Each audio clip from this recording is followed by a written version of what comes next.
ဖေအားလုံးပဲမင်္ဂလာပါကျွန်တော် AK ပါဒီနေ့ပွဲစဉ်၄ပွဲရှိရတဲ့ထဲကကျွန်တော်အကြိုက်ဆုံးပွဲ2ပွဲကိုကျွန်တော်ရွေးချယ်သုံးသပ်ပေးပါမယ်ဒီပွဲတွေကတော့ဂျာမနီနဲ့ Ivory Coast နယ်သာလန်နဲ့ဆွီဒင်ပွဲတွေဖြစ်ပါတယ်ဂျာမနီနဲ့ Ivory Coast ပွဲကနေစလိုက်ရအောင်ဒီပွဲမှာဂျာမနီက body J 1.20 ပေးထားပြီးတော့ကိုပေါင်းကြီး3 plus 10ဆိုပြီးလက်ရှိချိန်မှာဖွင့်လှစ်ပေးထားတယ်ပေါ့ဂျာမနီနဲ့ကပထမအကြော့မှာသူကူရာဆောင်းကို7-1နဲ့နိုင်ထားတဲ့အတွက်ဂျာမနီကတော့ထိုးသားရဲ့စိတ်ထဲမှာတော့အရန် high နေတယ်ပေါ့ Ivory Coast ကိုလည်းလုံးဝ short တက်မထားသေးဘူးเนาะ Ivory Coast ကကားဖလားခြေစစ်ပွဲတွေတုန်းကလုံးဝပေးကိုမရှိဘဲနဲ့ဒီစိတ်ကိုတက်လာတဲ့အတင်း round 1တုန်းကလည်း Ecuador လို့အတင်းမျိုး1-0ဆိုတဲ့ရလနဲ့နိုင်အောင်ဆော့ထားတာပေါ့เนาะနောက်တန်းတော်တော်ချစ်လက်တယ်တိုက်စစ်ကလည်းဂျာမနီနဲ့မစိမ့်နဲ့ဒီ Leipzig ရဲ့တောင်ပံကစားသမားရန်ဒီယာမန်ဒီတို့အာမက်ဒီယာလိုနဲ့တိုက်စစ်ကလည်းတော်တော်လေးကောင်းတယ်ဂျာမနီနောက်တန်းကစိတ်မချဘူးပေါ့ကူရာဆောင်းလို့အတင်းမျိုးတောင်ကိုးပေးထားတဲ့အတွက် Ivory Coast ကိုတကိုးပေးရဖို့များတယ် Ivory Coast တကိုးရသွားရင်ဂျာမနီကြေးအောင်ဖို့တော့3ဂိုးသွင်းဖို့လိုတယ်ဂျာမနီတိုက်စစ်က Ivory Coast နောက်တန်းကို3ဂိုးတောင်သွင်းနိုင်မယ်လို့ကျွန်တော်မထင်ဘူးကျွန်တော်ကဒီပွဲကိုဂျာမနီဂိုးသွင်းနိုင်လဲ Ivory Coast နောက်တန်းကိုတကိုးလောက်ပဲလို့ထင်တယ်ကျွန်တော်အားကြောင့်ဒီပွဲကို1-1လို့ပဲမှန်းတယ်ကျွန်တော်အဲ့အတွက်ကြောင့် Ivory Coast body နဲ့Ivory Coast ဂိုးအောက်ကိုကျွန်တော်တွဲပြီးတော့ကြိုက်တယ်ဒီပွဲမှာဦးစားပေးနေတယ်ကျွန်တော် Ivory Coast body ကိုပို့ပြီးတော့ကြိုက်တယ်ပေါ့နော်ဒီဂျာမနီနေနဲ့ Ivory Coast နောက်တန်းကိုဖောက်ဖို့တော့ခက်လိမ့်မယ်ဂျာမနီရဲ့တိုက်စစ်က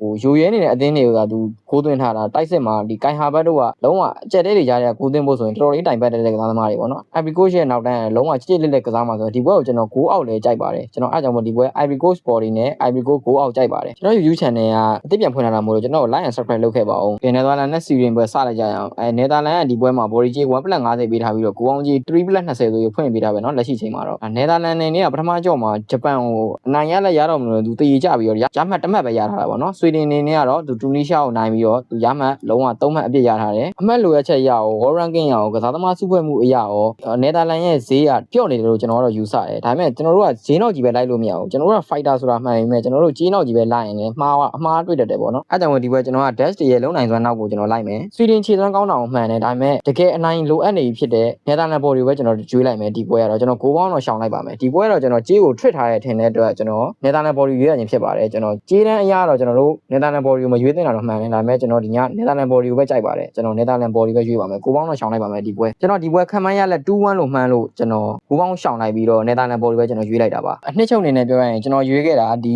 နှစ်ပွဲမှာ3ကွက်ပေါ့နော် Ivory Coast body Ivory Coast ဂိုးအောက်နဲ့နယ်သာလန်ဘော်ဒီပါညီကိုတွေအားလုံးပဲကောလက်ပါနောက်ဗီဒီယိုမှာပြန်တွေ့ပါမယ်